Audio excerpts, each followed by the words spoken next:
Bonjour Annie.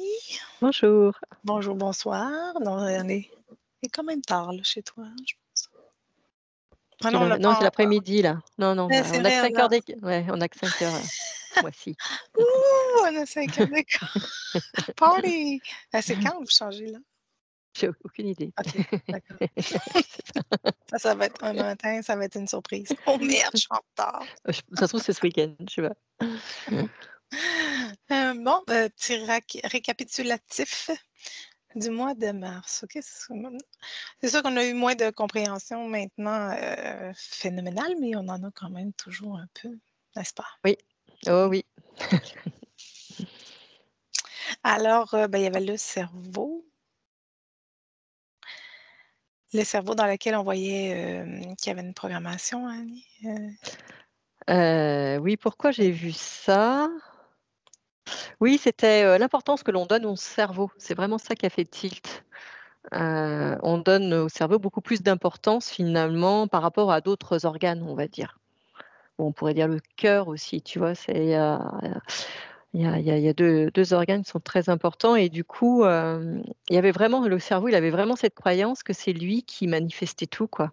Que c'était le roi du corps, on va dire. C'est lui qui dirigeait le corps et vraiment ça a fait tilt, hein, comme comme souvent et c'était tellement évident comme d'habitude, c'était tellement gros que je le voyais même pas, quoi et que lorsqu'on a compris que c'était ce rôle qui s'était affligé à lui-même, qui amenait beaucoup de finalement de problématiques dans le corps et que lorsqu'on le remet à sa place, c'est-à-dire que, que c'est simplement, enfin simplement, c'est peut-être pas le bon terme, mais que c'est une manifestation de la conscience comme tout le reste, au Ouais. même niveau que le reste et bien du coup, ça permet de comment dire?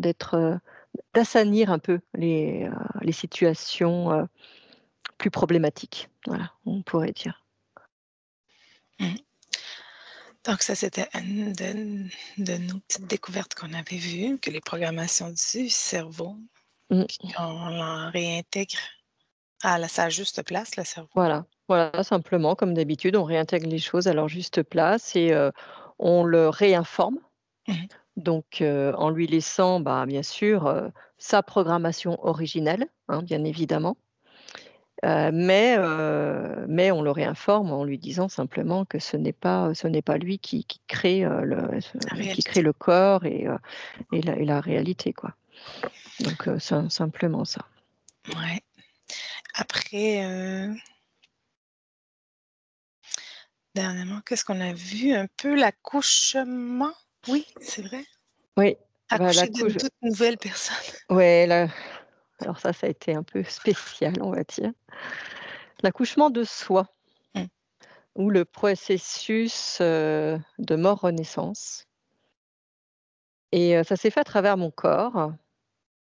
Donc j'ai vraiment vécu comme une grossesse qui m'a duré 3 jours, réellement. Se réveiller avec un ventre, qui est presque en train d'accoucher, c'est très bizarre. Avec, des symptômes aussi, hein, c'est ça, des symptômes, des nausées, enfin je sais même plus, oui, plus d'appétit, être pas bien, je sais même plus ah oui, une envie de dormir, mais dormir, un truc incroyable et bien sûr, avec Véronique, au bout de 3 jours, j'ai dit: «Bon, allez, on va peut-être aller voir là ce qui se passe parce que c'est pas bien normal» et puis finalement, voilà, j'avais matérialisé en moi sous forme d'un bébé, d'un fœtus, toutes les choses, on va dire, que je ne voulais pas voir, qui étaient très profondes, des mémoires très, très profondes et du coup, je les avais matérialisées sous cette forme de bébé et pour passer à une autre personnalité, un autre personnage, donc il fallait accoucher de cet enfant pour renaître, dans un autre enfant, quoi. Voilà et c'est comme une transmutation, hein, une transformation, comme une intégration que l'on faisait, mais là à un niveau beaucoup, beaucoup plus fort, parce qu'on Plus va vraiment profond. chercher des mémoires très, très profondes et Et donc, j'avais l'impression parce qu'au début, je me suis dit, mais c'est quoi ce fœtus, c'est quoi ce bébé, hein? Donc, c'était pas ma fille, c'était pas, D'où non, vient-il? je voyais pas. Et donc, c'était moi finalement, hein. Je m'étais donc transformée, voilà, sous forme de bébé qui allait renaître. Et donc, c'est vraiment revivre une renaissance. Ouais, Et c'est ça bon. m'a, hein, c'était ça. Et ça m'avait fait repenser justement quand on l'a fait, la séance. C'était de penser à des, je sais qu'il existe des outils comme ça que j'ai entendu parler, que je n'ai jamais fait par moi-même, et des amis à moi l'avaient vécu, ce qu'on appelait des rebirths.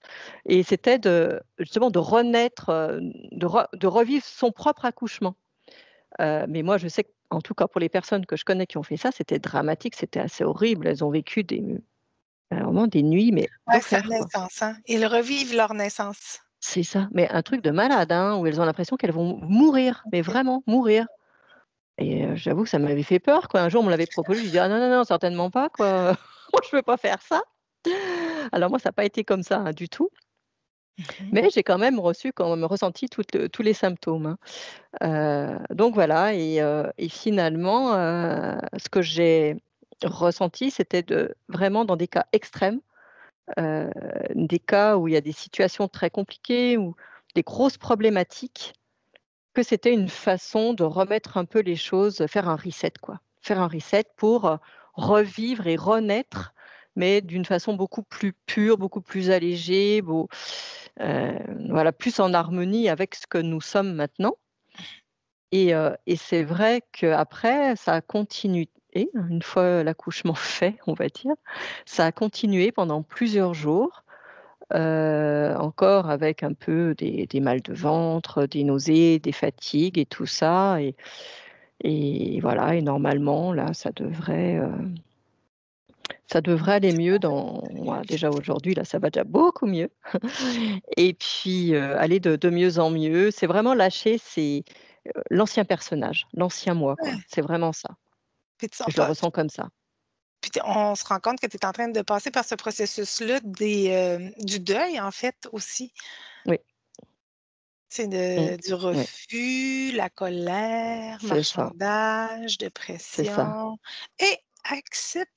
Passion, Ça, c'est une clé pour tout, je m'en allais dire pour tous les amis, mmh, heu, mais c'est mmh, vraiment ça. Et ça faisait quand même un petit bout que je l'avais eu, hem, comme information, cette information-là, machin, que je me disais: «Ouais, mais ceux qui ont des affaires impossibles, là, ça se réglera jamais». Puis le mmh, message a vraiment été: «Ça va être l'acceptation qui va tout régler». mmh, mmh, Mais il faut avoir, le bon état d'âme, comment je pourrais dire, la belle la l'état d'esprit pour accepter. Tu sais, mmh, c'est ça. tu penses que ça peut pas tu peux pas dire: «OK, j'accepte. Non, OK, ça y est, non, ça j'accepte. suffit pas. Là, je comprends, j'accepte». Non, Mmh, mmh, c'est un processus qui se fait, par soi-même aussi. mmh, c'est ça. On va poster, la vidéo justement sur la mort de Renaissance, début avril probablement. On n'a pas encore fixé la date, mais alors vous pourrez voir un peu ce qu'Annie, vient de dire là. Mais là, ça m'amène à vous dire que justement, quand un outil ne semble ne plus fonctionner ou ne plus donner de résultats, c'est qu'il y a des choses qui ont besoin d'être intégrées dans le moment et ça se fait que par vous, personnellement. Donc, même on pourrait continuer d'aller voir des choses en hypnose, des choses en hypnose, ça ne ferait pas en sorte que vous l'intégreriez complètement dans les ça se dit-tu ça? Oui, dans les cellules. Je vais créer un nouveau mot. Là, il va y avoir du monde qui va mettre le sous-titre. Bon, Véronique, elle parle, on ne comprend rien. On va mettre les sous-titres. Hem, alors ça ne fera pas que ça va être, non seulement intégré c'est quoi merdouille l'autre mot que tu avais dit? Eh bah, c'est pas parce que c'est intégré que Ah oui, c'était exact. transmuté, genre, c'est Oui, ça. À un moment c'est donné, tu avais ça. vu chez moi que j'avais Oui, intégré oui, quelque chose, c'était oui, intégré, c'était en moi, mais c'était pas transmuté.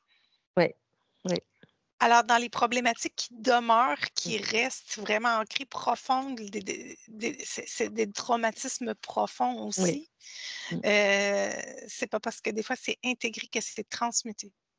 Voilà. Et ça, c'est des choses qui se font seules, par soi-même, dans la matière, à vivre les choses, à prendre conscience des choses dans la matière. Mm. Et puis, de varier les outils. On a vu aussi que d'avoir plusieurs outils, ça aide à ouvrir le champ de perspective des compréhensions. Tandis que si vous stagnez sur un outil, c'est comme si vous suiviez seulement une route pour vous rendre au but. Et là, il y a danger de justement bon, je n'ai pas le mot. Les dangers, moi, que je vois à prendre qu'un chemin, c'est déjà d'adhérer aux croyances aussi Ouais. de la méthode ou De la méthode ou de la personne, du coach ou je ne sais qui. C'est se limiter. Parce que forcément, on se limite à dire bah non, cette méthode-là, je veux rester dans cette méthode-là, donc je ne veux pas aller voir les autres et tout, alors que finalement, il y a du bien dans chaque méthode. Hein. Donc, et puis parfois, ça fait aussi comme prendre l'air aussi de voir autre chose. Hein. Mais c'est vrai que le fait d'être trop, on va dire, dépendant d'une méthode, on peut vite, comment dire, donner son pouvoir. Voilà, c'est ça, c'est donner son Ouais. pouvoir à la personne qui pratique cette méthode.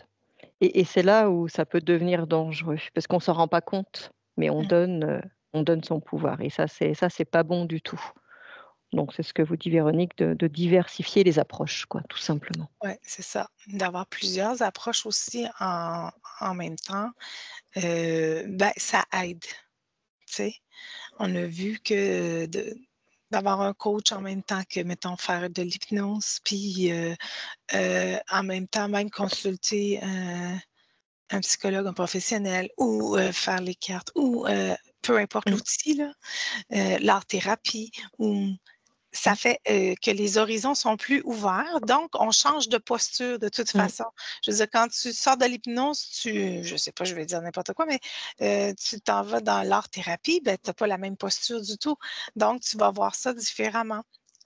Et souvent, ce qui se passe en conscience, c'est très symbolique. Hein? Nous, on parle beaucoup symboliquement aussi, mais la vie, c'est beaucoup symbolique.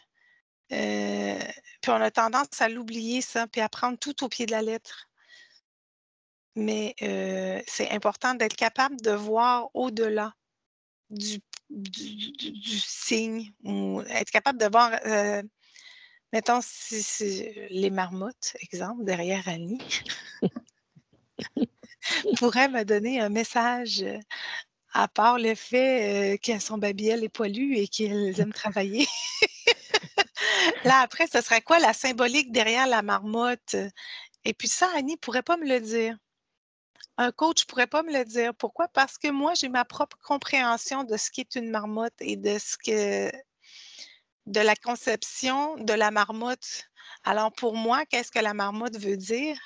C'est là que ça va être intéressant d'aller derrière le symbole de la marmotte, d'aller voir qu'est-ce que la marmotte voudrait me dire aujourd'hui. Pour moi, qu'est-ce que ça veut dire? Donc, c'est ça un peu, faire de la recherche derrière le symbole dans votre vie sur ce qui vous arrive par rapport à vous. Et puis, il n'y a personne d'autre que vous qui va être capable de décrypter un symbole parce qu'on n'a pas toute la même symbolique des choses. Donc, en conscience, les messages, ils passent souvent par ça, par symbole. Voilà. C'est que ça. Alors, Hein. Donc après, ouais, forcément, il y a l'interprétation qu'on en fait, nous. ouais, voilà. Puis ne jamais tout prendre au pied de la lettre aussi. Voilà, bien Et sûr. puis, quand vous suivez quelqu'un, aussi, c'est ça, tu sais, je veux dire, on ne prend pas toutes les croyances de ce que la personne dit pour soi, là. Je veux dire, c'est là qu'on ayez du discernement affiné. Il y a des choses qui vont vous parler, d'autres qui ne vont pas vous parler du tout. Vous pouvez aller les questionner aussi, ces choses-là. Pourquoi ça me parle pas? Pourquoi ça me fait pas résonance? Ça m'affecte ou ça me... Alors, c'est d'aller voir en vous qu'est-ce qui réagit de telle façon par rapport à quelqu'un, un message, à un symbole. C'est beaucoup ça aussi, se questionner par soi. Mais c'est comme ça que vous allez avoir les meilleurs résultats. C'est de le faire par soi. Oui, vous vous aidez par des outils, Mais il n'y a rien de mieux que la recherche personnelle, le faire par soi après. Voilà. C'était pas mal. C'était ça, ce mois-ci. C'était pas mal ça ce mois-ci.